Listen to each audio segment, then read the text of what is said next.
चलो तो मैं स्क्रीन शेयर करती हूँ।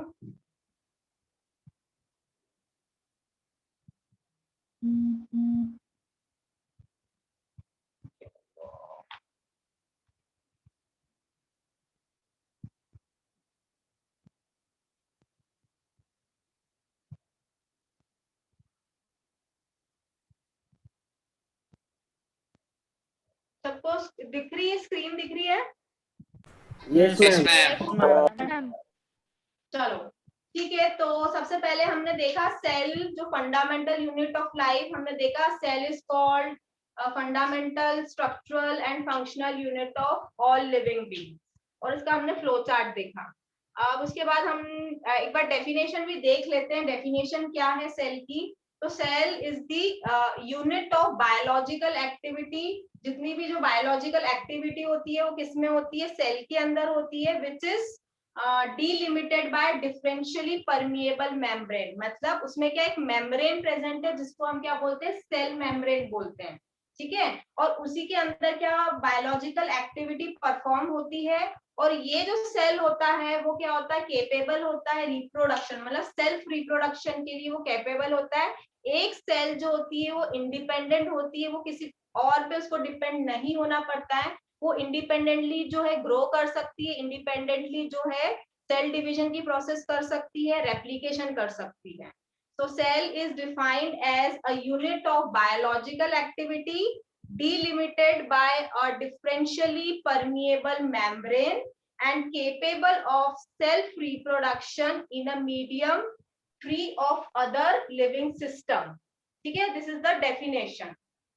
चलो अगर आप ये डेफिनेशन बेसिकली अगर आपके स्कूल में पूछा जाता है तो आप ये डेफिनेशन लिख सकते हो।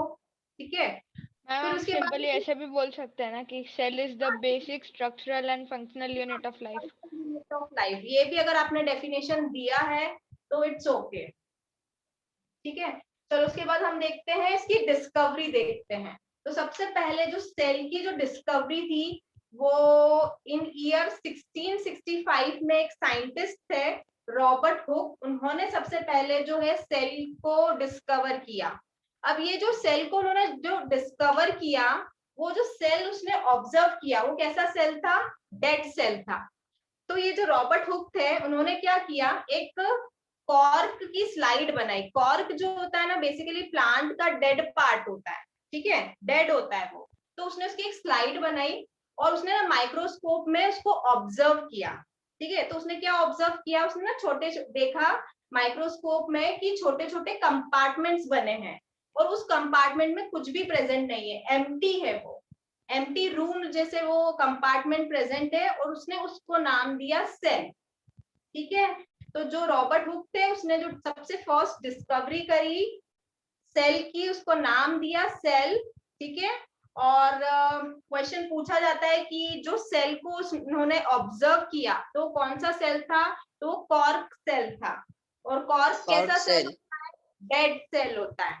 ठीक है, हाँ डेड सेल होता तो है। मैम सेलुला किसे, सेलुला मतलब ही सेल ना? सेल का मतलब भी सेल ही होता है। ठीक है, अब ये एक्सक्यूज मी मैम, हाँ बोलो। मैम वो कॉर्क सेल डेड सेल था इसलिए उसमें कुछ भी कंपोनेंट्स नहीं दिखे ना? डेड सेल था इसीलिए उसमें कुछ भी नहीं प्रेजेंट था, उसमें कोई भी साइटोप्लाज्म का जो लिविंग कंटेंट है वो कुछ भी प्रेजेंट नहीं था, इसलिए मैम उसको और बोला मतलब मैग्निफिकेशन पावर भी तब के माइक्रोस्कोप में इतनी नहीं थी कि वो सारे कंपोनेंट्स देख सके अच्छे से। सारे ma'am organelles. 20 to 50x use किया था रॉबर्ट हुक ने माइक्रोस्कोप। अब ये जो रॉबर्ट हुक था उसने क्या करा, अपनी जितनी भी जो डिस्कवरी थी, जो भी उसने ऑब्जर्व किया था, उसने एक बुक पब्लिश करी, उस बुक का नाम है माइक्रोग्राफिया। माइक्रोग्राफिया। माइक्रोग्राफिया में सारी जो इंफॉर्मेशन थी उसने पब्लिश की। ठीक है, तो ये यूजुअली क्वेश्चन पूछा जाता है कि कौन सी रॉबर्ट हुक की कौन सी बुक में उसने अपनी डिस्कवरी के बारे में बताया था, तो उसका नाम है माइक्रोग्राफिया। ठीक है, अब उसके बाद जो ये मैम तो इन्होंने हुआ, कौन से माइक्रोस्कोप से किया था सर? क्या बोल रहे हो? मैम उन्होंने कौन से माइक्रोस्कोप से डिस्कवर किया था? उसने सिंपल माइक्रोस्कोप। माइक्रोस्कोप को यूज किया था जिसका मैग्निफिकेशन जो था वो था 20 से 50x। x is the magnification. तो बहुत ही एक सिंपल टाइप का जो बायकॉन्वेक्स दो लेंसेज को यूज करके उसने जो है वो माइक्रोस्कोप से देखा था जिसका मैग्निफिकेशन था 20 से लेकर 50x। ठीक है। अब उसके बाद जो है इन ईयर 1674, अब 1674 एक्सक्यूज मी मैम, हाँ बोलो। मैम आपने करेक्ट किया था कि 1678 था ना? 1678 नहीं हाँ था, मैम। वो तो मैंने करेक्ट किया था, रडल्फ विर्क करेक्ट किया था। नहीं मैम, इसी का किया था। नहीं मैम इसी का। हॉग जो है उन्होंने 1674 में सबसे पहले लिविंग सेल को जो है ऑब्जर्व किया था। ठीक है। अब ये जो रॉबर्ट हुक थे उसने मैम सबसे रुडोल्फ पहले विर्को ने तो 1855 में किया था मैम। नहीं, 1855 में तो माइक्रोस्कोप इन्वेंट ही नहीं हुआ था। माइक्रोस्कोप जो है 15th सेंचुरी में इन्वेंट हुआ था, और उससे पहले कोई सेल की डिस्कवरी नहीं हुई। मैम तो 1855 मैम 1855 में किया था रुडोल्फ विर्को की वो सेल थ्योरी एक्सपांड। मैम आपने इसी का 1678 दिया था। की बात कर रहे हैं, अभी 16th सेंचुरी की बात कर रहे हैं। तो जो एंटोन वॉन मैम फिर लियोन 1678 या फिर 1674? 1674 करेक्ट है। 1674 जो है उसमें ओके मैम। एंटोन वॉन ने सबसे पहले लिविंग सेल को जो है ऑब्जर्व किया था। ठीक है।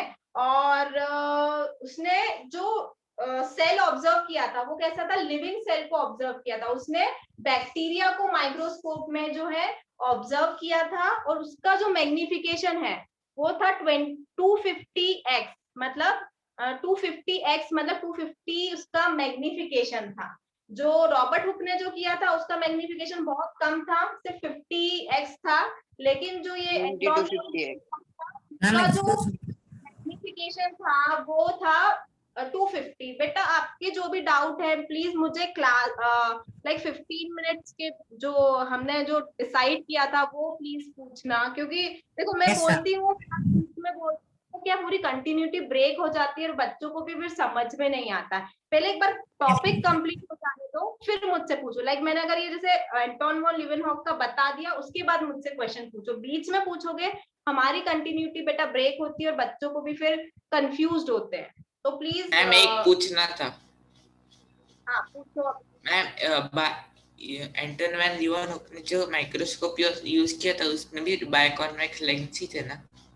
हाँ उसमें भी बायकॉन्वेक्स लेंस थे। हाँ बोलो। मैम एंटोन वैन लीeuwenhoek ने कौन सा बैक्टीरिया का ऑब्जर्व किया था पहली बार? उसका कोई नाम नहीं है क्योंकि उस टाइम वो बैक्टीरिया का नाम जो है वो मैम एक पॉन्ड में किया था, पॉन्ड में एक बैक्टीरिया का की सेल्स का देखा था। कौन से बैक्टीरिया का किया था उसका नाम मेंशन नहीं है। चलो तो इतना सबको समझ में आया। डिस्कवरी किसने, बेसिक जो डिस्कवरी थी लिविंग सेल की और नॉन मतलब डेड सेल की डिस्कवरी किसने की थी, इतना सबको आई थिंक क्लियर है। New student yes ma'am clear. Yes ma'am clear. Yes ma'am clear. उसके बाद जो है नेक्स्ट जो है सेल थ्योरी।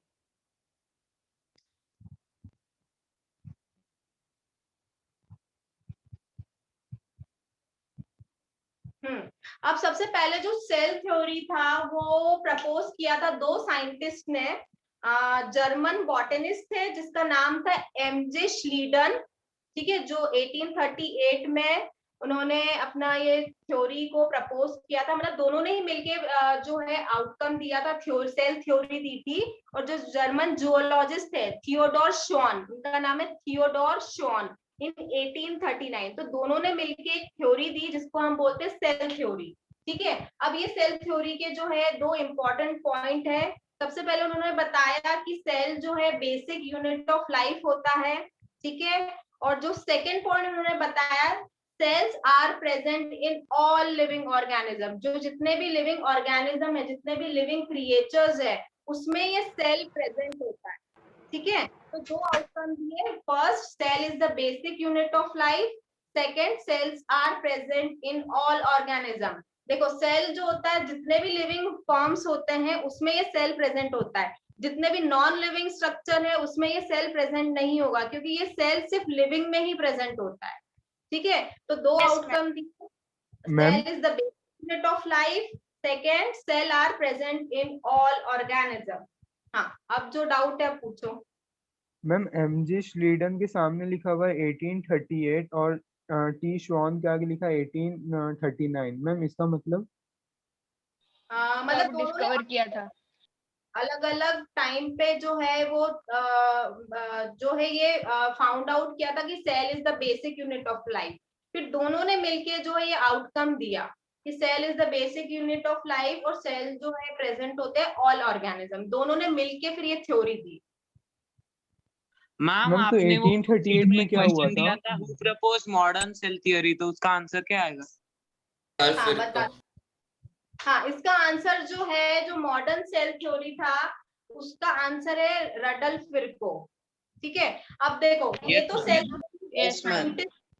दो साइंटिस्ट ने दी थी, एमजे श्लीडन और जर्मन जूलॉजिस्ट थियोडोर शॉन ने दी थी। अब उसके बाद जो फर्दर जो ये थ्योरी को एक्सप्लेन किया था रडल्फ विर्को ने इन ईयर 1855 में।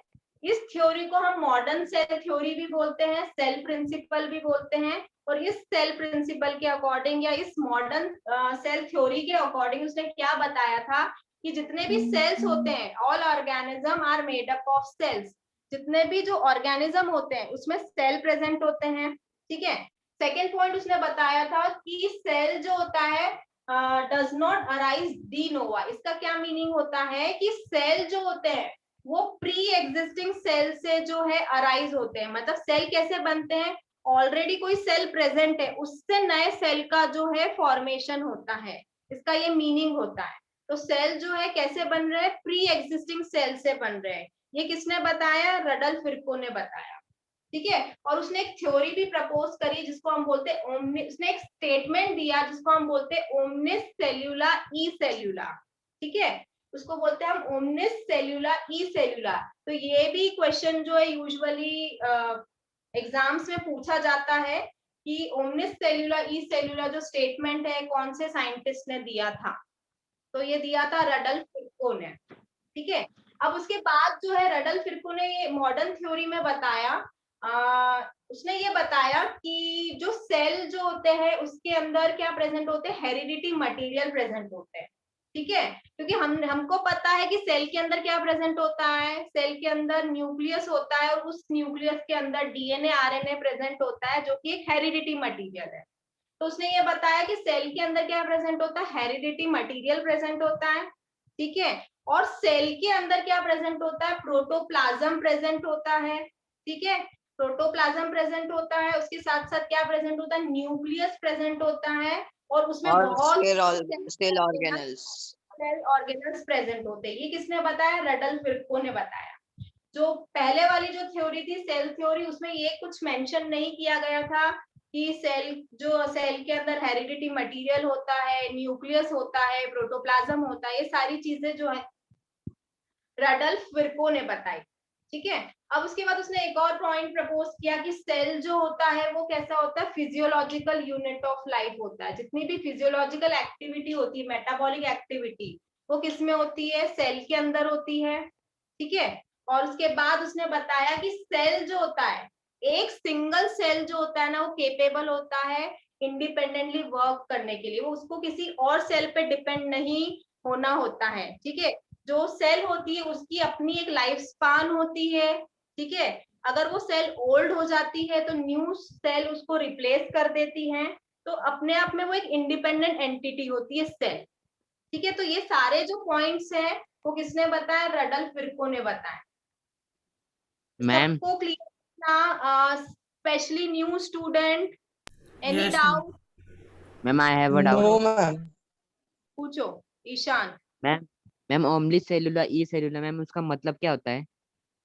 ओमनिस सेल्यूला ई सेल्यूला का मतलब ही ये होता है कि सेल जो होता है वो अराइज होता है प्री एग्जिस्टिंग सेल से। अब प्री एग्जिस्टिंग सेल क्या होता है, जो ऑलरेडी सेल प्रेजेंट है, जो ऑलरेडी दी सेल जो एग्जिस्ट कर रही है उसी से नई सेल का फॉर्मेशन हो रहा है, उसको हम बोलते हैं प्री एग्जिस्टिंग सेल। तो सेल कैसे बन रही है? प्री एग्जिस्टिंग सेल से बन रही है। ऑलरेडी एक सेल प्रेजेंट है, उसमें सेल डिवीजन की प्रोसेस होगी और उससे नई सेल बनेगी। ठीक है, Ma'am, but how Excuse was me, the ma'am. first cell formed? हाँ पूछो क्या डाउट है? Ma'am, what is the meaning of physiological unit? Physiological, जितनी भी फिजियोलॉजिकल एक्टिविटी होती है, जैसे कि जितनी भी मेटाबॉलिक एक्टिविटी होती है, वाइटल एक्टिविटीज होती है, वो सेल के अंदर ही होती है। Ma'am, Can normal we say functioning of organism. हाँ चलो इतना Excuse me, suppose- ma'am. Ma'am, how हाँ। was the first cell formed? Cell कैसे बना, सेल के लिए उसके लिए भी एक थ्योरी है, वो मैं आपको जब आपकी NSCJS Teacher- की जब क्लास लगेगी तब आपको बताया जाएगा, या निधि मैम भी बता सकती है, अगर वो लेने वाली है तो वो आपको बताएगी कि सेल जो है कैसे बना, उसकी पूरी बहुत सारी थ्योरी। Excuse me, ma'am. पहला Yes, सेल वाटर में Ma'am, vitality means. वाइटलिटी मतलब कि वाइटल एक्टिविटीज, जितनी भी जो वाइटल जो मेजर एक्टिविटीज है, जैसे कि किसी चीज का सिंथेसिस हो रहा है या किसी चीज का ब्रेक डाउन हो रहा है, that is vital activity, cell के अंदर होती है। Yes, ma'am. चलो अब उसके बाद इतना सबको क्लियर है? New student? Yes ma'am. Yes Yes, teacher ma'am. चलो ठीक है, अब उसके बाद हम देखते हैं क्लासिफिकेशन ऑफ सेल। अब जो सेल को हमने ना 3 वेज में क्लासिफाई किया है। सबसे फर्स्ट है on the basis of organisation, on the basis of differentiation and on the basis of number. ठीक है, तो 3 वे में हमने इसको क्लासिफाई किया है। अब सबसे पहले देखते हैं हम लोग on the basis of organisation.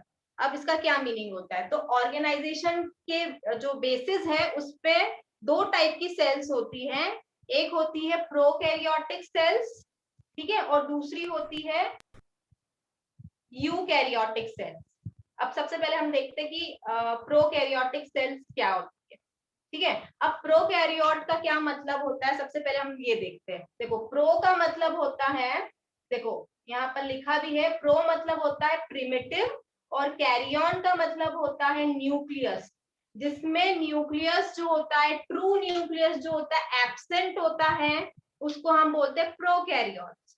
ठीक है, अब ये जो प्रोकैरियोट्स होते हैं, जो ऑर्गेनिक प्रोकैरियोटिक सेल बोलते हैं, जिसमें न्यूक्लियस ट्रू न्यूक्लियस एब्सेंट होता है, उसको हम बोलते हैं प्रोकैरियोटिक सेल।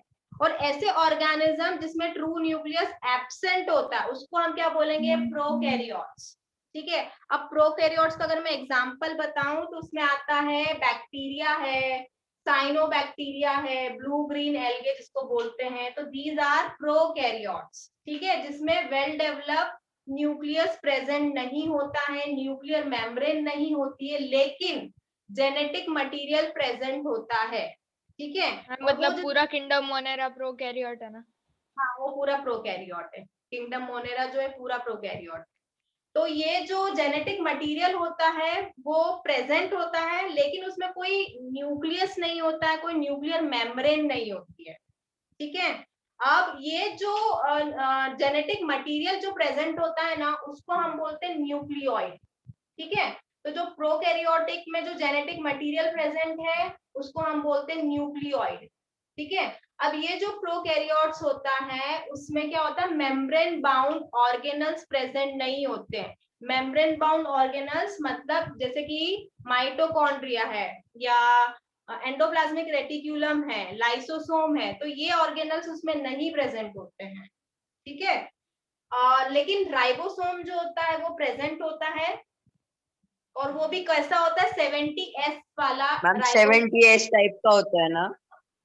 70S अभी हम देखेंगे, जब राइबोसोम पढ़ेंगे ना तो 70S क्या होता है, 80S क्या होता है, वो हम सब देखने वाले।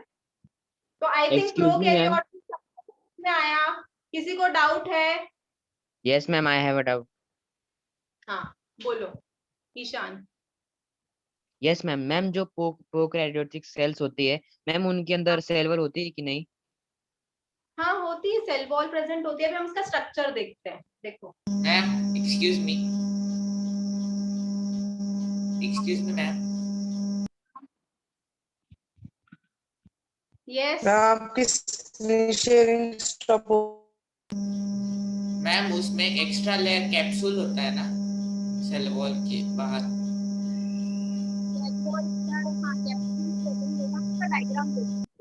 मैम बहुत बैकग्राउंड नहीं जा रहा है। किसका जो है माइक्रोफोन प्लीज म्यूट कर लो सब लोग।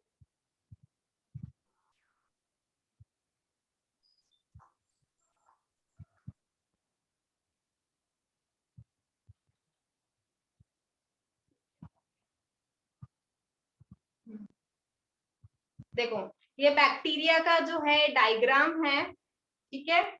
तो ये बैक्टीरिया का डायग्राम जो है वो इसमें देखो सबसे पहले जो है इसमें क्या प्रेजेंट है, सबसे पहले ये कैप्सूल प्रेजेंट है, ठीक है। एक आउटर कवरिंग प्रेजेंट है कैप्सूल जो बैक्टीरिया को जो है प्रोटेक्ट करता है ये कैप्सूल। अब उसके अंदर प्रेजेंट होता है सेल वॉल प्रेजेंट होता है, ठीक है।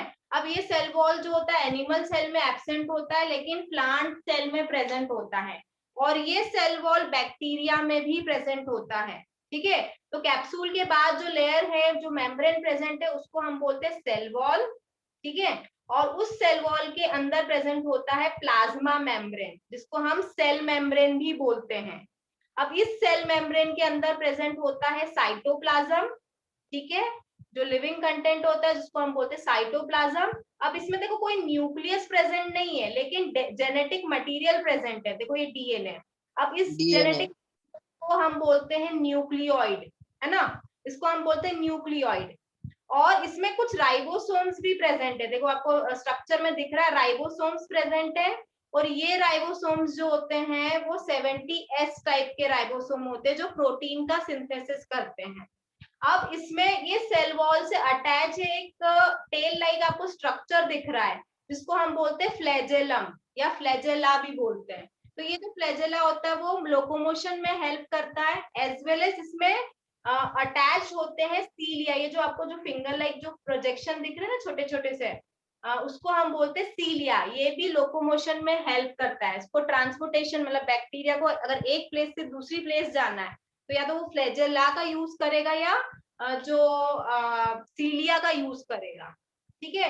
तो this is the structure of bacteria. किसी को डाउट है? No ma'am. No ma'am. Plasmid भी होता है ना इसमें? ऋषिकेश, श्रावणी और मैम देवी, क्लियर है बेटा? Ma'am excuse me. Ma'am ma'am excuse me ma'am. हाँ बोलो। मैम बैक्टीरिया का कैप्सूल किससे बना होता है? अलग अलग बैक्टीरिया का जो होता है वो कैप्सूल अलग अलग केमिकल कंपाउंड से बना होता है, मतलब कैल्शियम पैक्टेट से होता है, किसी का मैग्नीशियम से होता है, किसी का सिलिकॉन भी होता है किसी में। मैम सेल वॉल पेप्टिडोग्लाइकन से बनता है ना? सेल वॉल तो सेल वॉल बनता है कैल्शियम और मैग्नीशियम के पैक्टेट से बनता है, बट वो सेल्यूलोज का होता है। बाकी दूसरी अगर सेल वॉल का देखेंगे तो उसका कंपोजिशन जो होता है वो अलग होता है। चलो इतना मैम सबको ये क्लियर। चलो अब उसके बाद हम देखते हैं प्रोकैरियोट क्या होता है। मैम इसमें प्लाज्मिड भी होता है ना? हाँ प्लाज्मिड भी होता है। प्लाज्मिड जो होता है वो एक्स्ट्रा क्रोमोसोम्स जो प्रेजेंट होता है उसको हम बोलते हैं प्लाज्मिड, जो बैक्टीरिया में कभी कभी वो प्रेजेंट होता है, जो सेल्फ रेप्लिकेशन के लिए भी कभी कभी रिस्पॉन्सिबल होता है। तो प्लाज्मिड क्या है? Plasmid is a extra chromosomal material present in bacteria which is capable of self replication, ठीक है। Excuse me ma'am. हाँ ma'am what is the function of capsule? Capsule तो प्रोटेक्शन करता है बेटा, जो बैक्टीरिया का जो मैकेनिकल इंजुरी से बचाता है बैक्टीरिया को। उसका जैसे आप पहनते हो ना, ठंड होती है विंटर होता है तो आप जैकेट पहनते हो, वैसे ही वो एक कैप्सूल प्रेजेंट होता है बैक्टीरिया में जिससे वो मैकेनिकल जो बाहर भी जो कोई फिजिकल चेंजेस होते हैं या जो मैकेनिकल चेंजेस होते हैं या कुछ फिजिकल अगर उसके ऊपर कुछ बैक्टीरिया को अगर हम किसी मीडियम में अगर इसे रख देते हैं तो वो उसको बचाता है। बेसिकली जो अंदर का जो मटेरियल है, जो साइटोप्लाज्म है, उसको बचाता है कैप्सूल। जैसे ठंड से आपको बचाता है जैकेट, वैसे ही बैक्टीरिया को बचाता है कैप्सूल, उसका Okay, प्रोटेक्शन ma'am. करता है। चलो अब यूकैरियोट्स क्या होते हैं? तो यूकैरियोट्स जो होते हैं, प्रोकैरियोट क्लियर है सबको? मैम एक्सक्यूज मी, Yes, ma'am. मैम बैक्टीरिया के जो कैप्सूल होते हैं उसका नेचर क्या होता है मैम? वो परमेबल होता है, सेमी परमेबल होता है, क्या होता है मैम?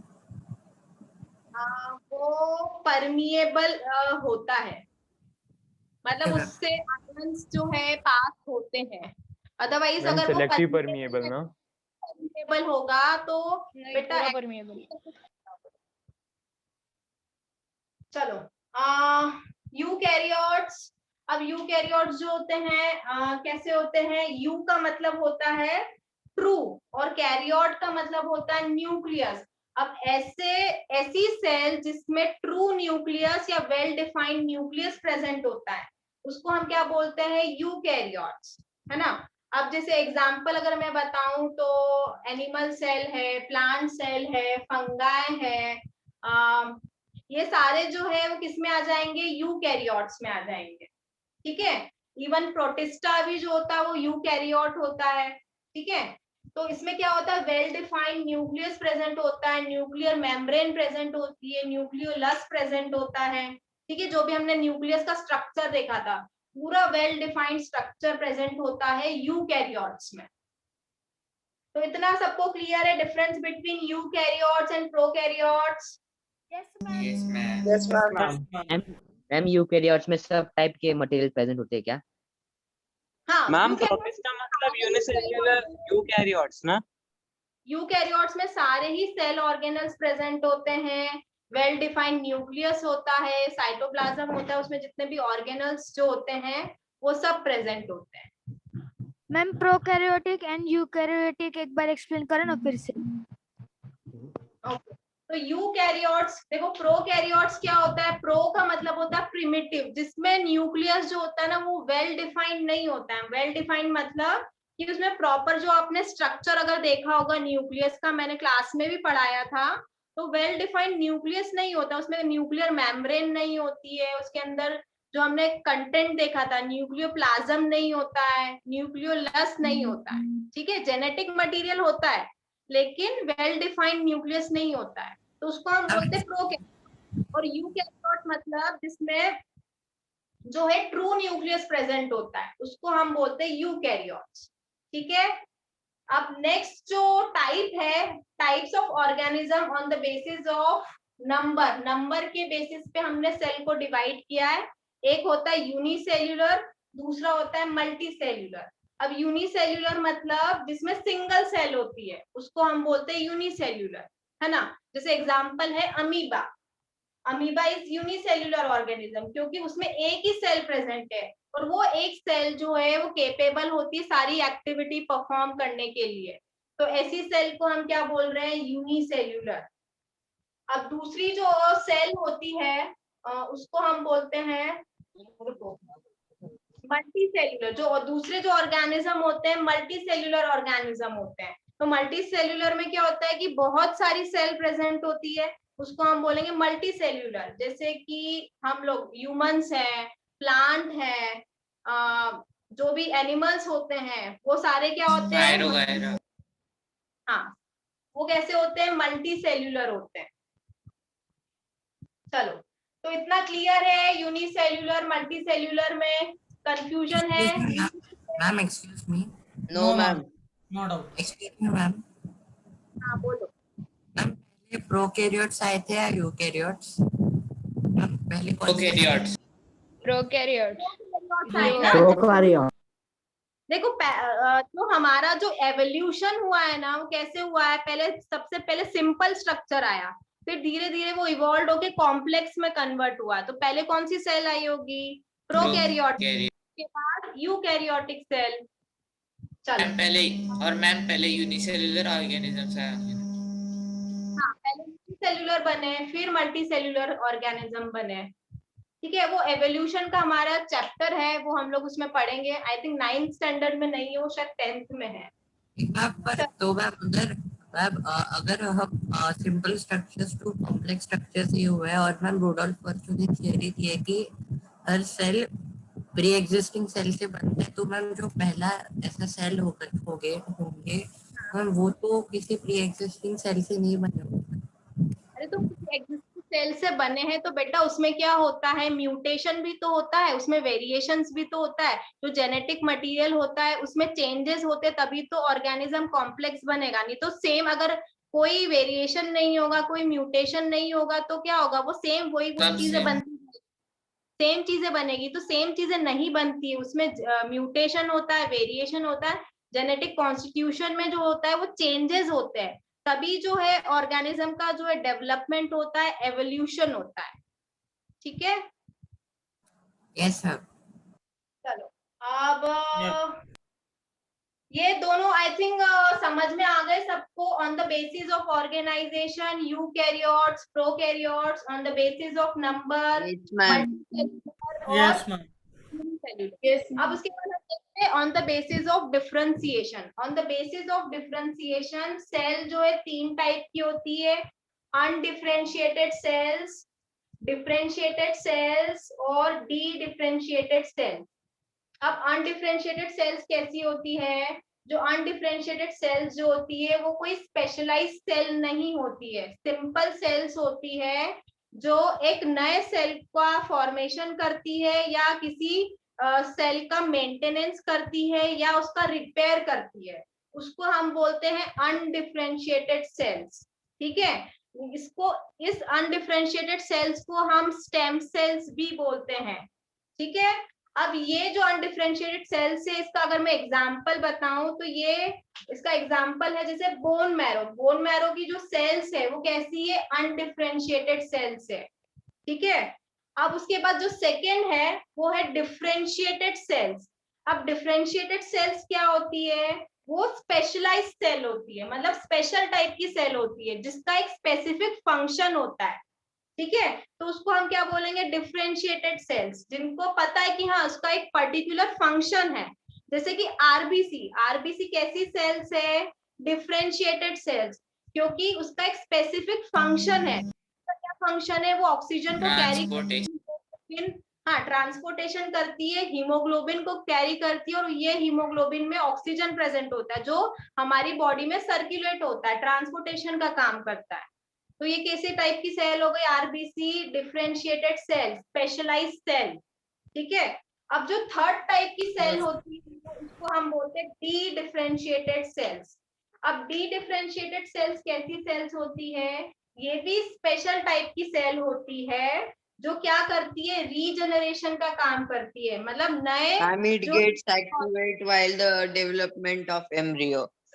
हाँ, मतलब रीजनरेशन का काम करती, नए सेल्स या नए ऑर्गन्स का फॉर्मेशन करती है, जैसे कि एम्ब्रियोनिक सेल्स। अब ये एम्ब्रियोनिक सेल्स जो होती है एम्ब्रियो में प्रेजेंट होता है, और ये एम्ब्रियोनिक सेल्स जो है फर्दर क्या करती है, रीजनरेशन का काम करती है। मतलब ये सेल क्या करती है, किसी ऑर्गन का फॉर्मेशन करेगी, जैसे कि बेबीज जो है एम्ब्रियो है, एम्ब्रियो में जैसे लंग का फॉर्मेशन, हार्ट का फॉर्मेशन, बोन मैरो का फॉर्मेशन, फीटस के फॉर्मेशन में हेल्प करते हैं, सेल्स करती है। ठीक है, तो तीनों में डिफरेंस क्लियर है, new student specially. Yes, ma'am. Yes, चलो ma'am excuse me ma'am, I had a doubt. Ma'am जो अनडिफरेंशिएटेड सेल्स का जो एग्जांपल है, मतलब the cells which form bone marrow and liver, वो है क्या, जो cells which are present in it? मतलब एम्ब्रियोनिक सेल जो रीजनरेशन का काम कर रही है, लीवर सेल कैसी हो गई कि इसका स्पेसिफिक फंक्शन है, डिफरेंशिएटेड सेल्स में। मैम बहुत बैकग्राउंड नॉइज आ रहा है, कुछ सुनाई नहीं दे रहा। Please mute yourself. Embryonic cell इसका एग्जाम्पल है, जो रीजनरेशन की जो प्रोसेस करता है उसको हम डी डिफरेंशिएटेड सेल्स बोलते हैं। लिवर की सेल जो एक स्पेसिफिक फंक्शन परफॉर्म कर रही है तो वो डिफरेंशिएटेड सेल्स होगी, वो डी डिफरेंशिएटेड। बेटा राजवीर आपका नॉइज बहुत आ रहा है, आई थिंक सो। मैम मेरे को क्वेश्चन पूछना था इसलिए अनम्यूट किया था मैं। आ रहा है किसी को कुछ समझ में नहीं आ रहा है। चलो ठीक है। एक्सक्यूज मी मैम, मैम जो स्टेम सेल मतलब डी डिफरेंशिएटेड सेल्स का एग्जांपल बोन मैरो और लीवर है, पर लीवर का तो कोई स्पेसिफिक फंक्शन होगा ना मैम?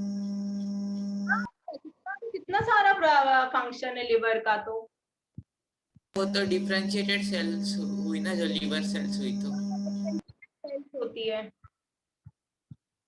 चलो मैम उसका एग्जांपल तो डी डिफरेंशिएटेड अनडिफरेंशिएटेड में दिया है। नहीं, किसमें? डिफरेंशिएटेड में दिया है। डिफरेंशिएटेड नहीं मैम, अनडिफरेंशिएटेड में दिया है। किसका एग्जांपल? लीवर सेल्स का। मैम आप मैम स्लाइड देखो लीवर ना, सेल। देखो मैम लीवर का अनडिफरेंशिएटेड में दिया है।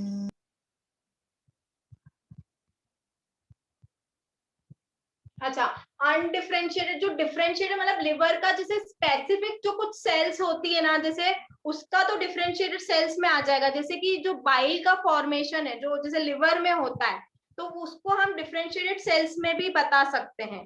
बट कुछ जो सेल्स होती है लिवर की, वो कैसी होती है? अनडिफरेंशिएटेड सेल्स होती है। वो क्या होती है? लिवर में बनती है और फिर क्या होती है? रिप्लेस होती है, मेंटेन्ड होती है। Can we say that the cells which are formed in liver and bone marrow? हाँ, बोन मैरो में, इवन डेंटल पल्प में भी जो Dental सेल्स, pulp में। हाँ, अनडिफरेंशिएटेड सेल्स होती है। अब उसके बाद हम शेप की अगर बात करें, सेल का शेप जो होता है, जो डिफरेंट टाइप का शेप्स हो सकते हैं। सेल का जो शेप होता है डिफरेंट टाइप का हो सकता है। तो बेसिकली दो टाइप की शेप होते हैं। एक होता है वेरिएबल शेप, दूसरा होता है फिक्स्ड शेप। तो जो मैम वेरिएबल, डाउट है, हाँ हाँ बताती हूँ। मतलब जो वेरिएबल शेप होता है वो कैसा होता है? जो चेंज होता रहता है, दैट इज कॉल्ड वेरिएबल। और जो फिक्स्ड होता है जिसका एक पर्टिकुलर शेप होता है, उसको हम बोलेंगे फिक्स्ड शेप। अब इसके वेरियस टाइप्स हम देख लेते हैं, उसके बाद मुझसे डाउट पूछना। तो वेरियस जो शेप ऑफ सेल्स जो होते हैं, जैसे कि फ्लैटन होते हैं, तो कुछ सेल कैसे होते हैं? फ्लैट होती है। जैसे कि स्किन की सेल कैसी होती है? फ्लैट होती है, दैट इज फ्लैटन। फिर नेक्स्ट जो है कॉलमनार होती है, मतलब कॉलम के शेप में होती है, दैट इज कॉल्ड कॉलमनार। अब ये जो सेल्स होती है किसमें प्रेजेंट होती है? इंटेस्टाइन में प्रेजेंट होती है। डिस्कॉइडल मतलब डिस्क जैसी, जैसे कि आरबीसी। स्फेरिकल होती है, जैसे कि स्फेरिकल शेप, जैसे एग्स होते हैं। एग्स जो होते हैं वो कैसे होते हैं? स्फेरिकल होते हैं। बहुत सारे मैमल्स के जो एग होते हैं वो कैसे होते हैं? स्फेरिकल होते हैं। स्पिंडल शेप जो होता है, मतलब स्पिंडल शेप, जैसे कि रुको मैं इसका डायग्राम ड्रॉ करके बताती हूँ। Tapering from both sides. हाँ, लाइक दिस, मतलब जो बोथ द एंड्स जो होते हैं ना वो क्लोज्ड होते हैं। Ma'am muscle cells. हाँ, मसल सेल्स, जो स्पेसिफिकली स्मूथ मसल सेल। ठीक है, तो कैसी स्पिंडल शेप की होती है। मैम वो बीच में न्यूक्लियस है ना? हाँ, न्यूक्लियस है। मैम और भी ऑर्गेनेल्स प्रेजेंट होंगे ना? हाँ, और भी होते हैं, मतलब जस्ट मैंने सारा ड्रॉ करना पॉसिबल लाइक नहीं है, तो मैंने जैसे एक सिंपल डायग्राम बताया है, जो स्मूथ मसल सेल का डायग्राम बताया है, जो कि स्पिंडल शेप्ड होता है। अब एलोंगेटेड होता है, मतलब कैसा? नर्व सेल जो होती है वो कैसी होती है? एलोंगेटेड, काफी लॉन्ग होती है, दैट इज एलोंगेटेड। फिर कुछ जो सेल्स होती है वो कैसी होती है? पिगमेंटेड होती है, मतलब कुछ सेल्स सॉरी ब्रांच होती है जिसमें बहुत सारी ब्रांचेस प्रेजेंट होती है। जैसे एग्जांपल है पिगमेंट सेल ऑफ स्किन। तो स्किन में जो पिगमेंट प्रेजेंट होता है वो कैसा शेप होता है उनका? ब्रांच। ठीक है, अब उसके बाद जो सेल होती है कुछ बीन शेप की होती है। बीन्स सबने देख रखा है, सब खाते भी है बीन्स, नॉट ग्रीन वेजिटेबल वाला बीन, वो क्या बोलते हैं उसको? किडनी शेप चौली। जैसा जो, हाँ, तो वो उसका जो शेप होता है सी शेप्ड होता है और उसकी जो सेल्स होती है, अगर एग्जांपल में बताऊं तो गार्ड सेल्स जो स्टोमेटा में प्रेजेंट होता है, गार्ड सेल। फिर उसके बाद पॉलीहाइड्रल मतलब जिसमें 8 से ज्यादा साइड्स होती है, जैसे कि प्लांट सेल, वो कैसी होती है, पॉलीहाइड्रल। फिर ओबलेट होता है जो कि बोन सेल होता है, ठीक है। इसका डायग्राम मैं बता देती हूँ।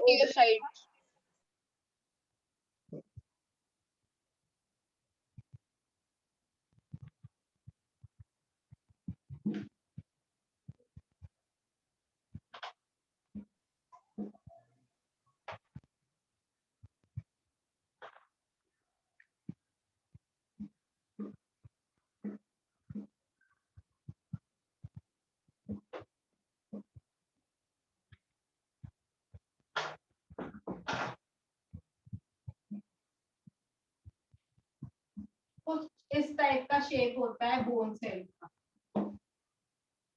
तो उसको बोलते हैं ओबलेट, ठीक है। अब मैं पहले डाउट क्लियर कर देती हूँ, फिर क्वेश्चन पूछना मुझसे।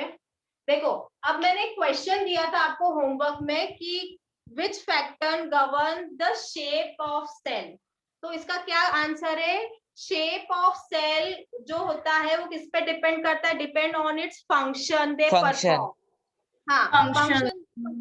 तो अब इसमें आपको एटलीस्ट 2 एग्जाम्पल आपको देना है। आप आरबीसी का एग्जाम्पल दे सकते हो कि आरबीसी कैसी होती है, डिस्क शेप होती है, बायकॉन्केव होती है, ठीक है, जिसमें क्या होता है, न्यूक्लियस और अदर ऑर्गेनल्स प्रेजेंट नहीं होता है, उसका मेन फंक्शन जो होता है It lacks many organelles. करना रहता है। तो ये आप बता सकते And हो। also the presence of skeletal proteins. और उसके अलावा जो है आप नर्व सेल का एग्जांपल बता सकते हो कि नर्व सेल कैसी होती है, एलोंगेटेड होती है। Elongated. तो उसको क्या करना होता है, सारे ही बॉडी में मैसेज को ट्रांसफर करना होता है, ठीक है। तो कैसी होती है, एलोंगेटेड होती है। तो एटलीस्ट आपको 2 एग्जांपल के थ्रू जो है उसको एक्सप्लेन करना है। इतना सबको क्लियर है? Excuse me, ma'am. Yes, ma'am. Function factor है क्या? हाँ, ये Excuse me, ma'am. सेल का जो मैम शेप है फंक्शन पे डिपेंड करेगा। हाँ, मैम हम मैम। ऐसा लिख सकते हैं, the shape and size of cell depends upon its function, size of नहीं, इट्स साइटो। शेप, शेप सिर्फ शेप मैम का तो आएगा। साइज भी तो था क्वेश्चन में। साइज का बेटा आंसर कुछ और है, शेप का सबको क्लियर है? Yes, ma'am. Yes, ma'am. Excuse me, ma'am. Hmm, Ma'am, we can say that the cytoskeleton also is a factor of the cell. Skeleton क्यों होगा शेप का, वो तो प्रेजेंट हर ही सेल में साइटोस्केलेटन प्रेजेंट Ma'am, होता है। but cytoskeletal proteins. वो shape provide कर रहा है, बट शेप को क्यों शेप है, क्यों अलग अलग शेप है, मेरा क्वेश्चन ये है कि क्यों अलग अलग शेप है। Ma'am, साइटोस्केलेटन तो Because of the different different fact. cytoskeletal proteins होते हैं। होते हैं, बट वो सेल को मेंटेन कर रहा है, उसका साइटोस्केलेटन है इसलिए उसका शेप इसलिए ओवलेट नहीं होता है या स्फेरिकल नहीं होता है या स्पिंडल नहीं होता, the shape, फंक्शन but में it is उसका not the shape reason for different shapes. Ma'am हाँ, और साइज के लिए क्या होगा, होता है, ठीक है। मैम और चलो। साइज के मैम लिए इसका क्या आंसर होगा, आप बोर्ड पे लिख के दे साइज सकते का हो। जो है दूसरा फैक्टर है, साइज का जो है फैक्टर दूसरा है। बहुत क्या सारे factor है? जो है मैम कौन सा गूगल, फैक्टर है, बहुत सारे बच्चों ने गूगल के आंसर को कॉपी करके पेस्ट किया है, तो बेटा गूगल के आंसर मत लिखो, आप सीधे फैकल्टीज से पूछो कि क्या आंसर होगा, क्योंकि सबने एक जैसे आंसर लिखे हैं और मुझे ये भी पता है कि तुमने गूगल में कहाँ से वो आंसर लिखा है। तो प्लीज गूगल के आंसर मत लिखो, अगर नहीं आता है तो फैकल्टी से पूछो। प्लीज गूगल के आंसर मत लिखो, क्योंकि वो मैम मैंने साइज हमेशा छोड़ा का था क्या होगा, लास्ट का, मुझे पता ही नहीं था। एक्यूरेट नहीं होते हमेशा। मैम चलो। साइज का क्या Okay, फैक्टर ma'am. होगा, इसका भी मैं मैम बता देती हूँ। अटेंडेंस। टाइम हो गया है, हम ये वाला टॉपिक जल्दी से साइज वाला फटाफट कर लेते हैं, फिर मैं वो उसका आंसर भी बता देती हूँ, ठीक है। तो जल्दी से साइज भी हम देख लेते हैं, अदरवाइज हम इतना स्लो करेंगे तो हमारा पोर्शन नहीं हो पाएगा। मतलब लाइक 3 हमको लेक्चर्स मिले हैं और उसमें पूरा सिलेबस जो है करना बहुत मुश्किल रहेगा। तो एक बार साइज जल्दी से हम देख लेते हैं, फिर मैं डाउट सॉल्व कर। साइज पीपीटी फॉर्म में समझा दीजिए। हाँ पीपीटी में ही बता रही हूँ। जो साइज होता है वो अलग अलग होता है, ठीक है। जैसे कि ऑस्ट्रिच है, तो ऑस्ट्रिच का जो है सबसे लार्जेस्ट साइज होता है, सबसे बिगेस्ट जो सेल होती है ऑस्ट्रिच एग। ऑस्ट्रिच का होता है। जो स्मॉलेस्ट सेल है वो है PPLO. PPL mycoplasma. Pleuropneumonia like organism. Mycoplasma. या तो आप माइकोप्लाज्मा लोग आपको पढ़ा दो। तो स्मॉलेस्ट सेल जो है वो है पीपीएलओ, जिसको हम बोलते हैं माइकोप्लाज्मा गैलीसेप्टिकम, ठीक है। अब ये जो ऑर्गेनिज्म होते हैं, कैसे ऑर्गेनिज्म होते हैं? फ्लूरोनिमोनिया लाइक ऑर्गेनिज्म होते हैं, ठीक है। ये स्मॉलेस्ट सेल, क्वेश्चन पूछा जाता है इस पे, और इसका जो मैम साइज उसका होता मतलब क्या है? है 1 प्लूरोपोमेनिया। 5 माइक्रोमीटर होता है, ठीक है। अब उसके बाद मैम उसका मैम, साइज रिपीट कर नहीं हो सकते रही हो? है। बता दी हूँ, रुको जस्ट ये कंप्लीट होने दो। लार्जेस्ट एनिमल सेल जो होता है वो है ऑस्ट्रिच एग का। इसका जो डायमीटर होता है 18 सेंटीमीटर का होता है। ये लार्जेस्ट एनिमल सेल है ऑस्ट्रिच एग, ठीक है। और अगर शेल को हटा दे तो क्या होगा? उसकी जो लेंथ होगी, जो डायमीटर होगा, वो होगा 15 सेंटीमीटर। लॉन्गेस्ट एनिमल सेल जो है वो है जिसकी जो लेंथ होती है वो 90 से 100 सेंटीमीटर इन लेंथ होती है, ठीक है। और लार्जेस्ट प्लांट सेल जो है वो है एसिटाबुलेरिया। अब ये जो एसिटाबुलेरिया है बेसिकली ये एल्गी है, Unicellular. होती है, ठीक है। प्लीज मैं जब बोल रही हूँ तो प्लीज आप रिपीट मत करो, अदरवाइज जो न्यू स्टूडेंट है उसको कुछ भी समझ में नहीं आएगा, और इवन जो स्टूडेंट्स है उनको भी नहीं आएगा। तो मैं अगर बोल रही हूँ तो प्लीज आप लोग चुप रहो। जब मैं आपको बोलने को बोलूंगी प्लीज तब बोलना। आप रिपीट करते हो, मैं बोलती हूँ तो सब कुछ मिक्सड अप हो जाता है। तो मैम एसेटाबुलारिया क्या है? जब मैं क्वेश्चन करूंगी तभी आपको आंसर देना है। चलो अब उसके बाद जो एसेटाबुलारिया क्या है? हाँ, एसिटाबुलेरिया जो है वो एल्गी है, यूनिसेल्यूलर जो है, यूनिसेल्यूलर प्लांट में सबसे बड़ा इसका साइज होता है, इसलिए एसिटाबुलेरिया जो है यूनिसेल्यूलर में लार्जेस्ट प्लांट सेल है। अगर मैं लार्जेस्ट प्लांट सेल मल्टीसेल्यूलर की बात करूं तो उसमें ओव्यूल ऑफ साइकस जो है सबसे बड़ा प्लांट सेल होता है, ठीक है। उसके बाद जो है नेक्स्ट है लॉन्गेस्ट प्लांट सेल जो है हेम्प फाइबर है, जो 25 mm का होता है, ठीक है। ये क्वेश्चन मैंने एग्जाम में भी आई थिंक ये इसमें भी पूछा है आपको, असाइनमेंट में। हाँ असाइनमेंट में भी दिया है। तो लॉन्गेस्ट प्लांट सेल जो होता है वो हेम्प फाइबर है, जो कि 25 mm का होता है।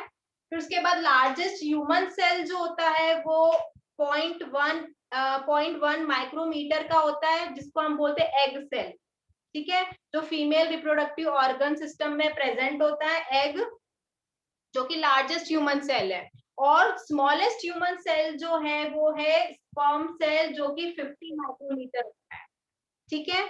अब मैं आपको वो बता देती हूँ, क्वेश्चन था कि कौन सा फैक्टर जो है साइज को गवर्न करता है। तो जो साइज को जो गवर्न करता है वो फैक्टर, उसको हम बोलते हैं surface area upon volume ratio. ये जो फैक्टर होता है वो सेल की साइज को जो है गवर्न करता है। जितना ज्यादा surface area upon volume ratio होगा उतना ज्यादा सेल जो होगा कैसा होगा? एफिशिएंट होगा, और क्या होगा? उसमें ज्यादा डिफ्यूजन की प्रोसेस होगी, ठीक है। तो मैं लिख देती हूँ बोर्ड का वॉल्यूम कम होना चाहिए और सरफेस एरिया ज्यादा। सरफेस एरिया ज्यादा होना चाहिए, और जितनी ज्यादा सेल छोटी होगी उतनी ज्यादा वो एफिशिएंट होगी। तो मैं इन द सेंस मतलब वो पतली होनी चाहिए, राइट? वैसी हाँ, फ्लैट होनी चाहिए। हाँ। तो मैं इसका जो फैक्टर है, मैम वो आएगा सरफेस एरिया अपॉन वॉल्यूम ना? हाँ सरफेस एरिया अपॉन वॉल्यूम। तो सेल का जो मैम साइज पूरे क्वेश्चन का आंसर लिखवा दो ना आप। सेल का जो साइज होता है वो किस पे डिपेंड होता है? Depend upon the surface area Excuse me, ma'am. Volume, हाँ, रेशो।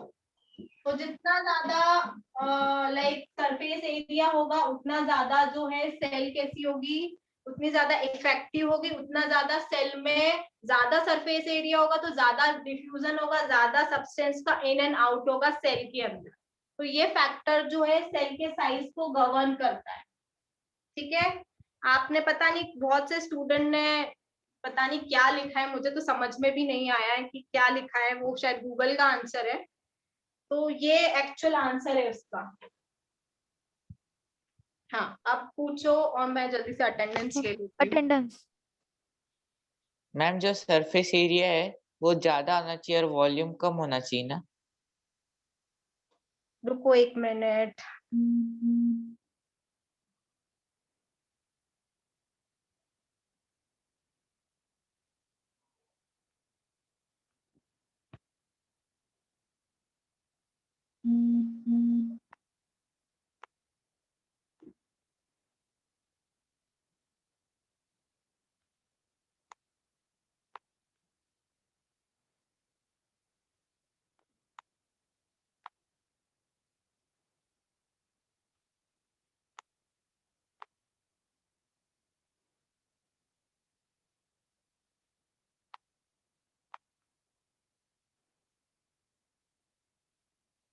हाँ, अब जो न्यू स्टूडेंट है उनके लिए रुको 1 मिनट। हाँ, जो ओल्ड स्टूडेंट है वो लीव कर सकते हैं क्लास। जो न्यू स्टूडेंट है प्लीज एक बार सुन लो। जो न्यू स्टूडेंट है, जो मैंने असाइनमेंट गूगल क्लासरूम में आपको दिया है वो आपको करना है। मतलब जो आज जितना भी हमने पढ़ा है उससे रिलेटेड जो क्वेश्चंस है वो आपको करना है। ठीक है, तो नेक्स्ट Thank you, ma'am. जो कंप्लीट करेंगे मतलब नेक्स्ट वीक या संडे को मुझे वो असाइनमेंट न्यू स्टूडेंट का पूरा चाहिए। Okay ma'am, thank you. Excuse me ma'am, हाँ, अब आप ये रिकॉर्डेड लेक्चर कहाँ पे भेजने वाले हो? रुको 1 मिनट।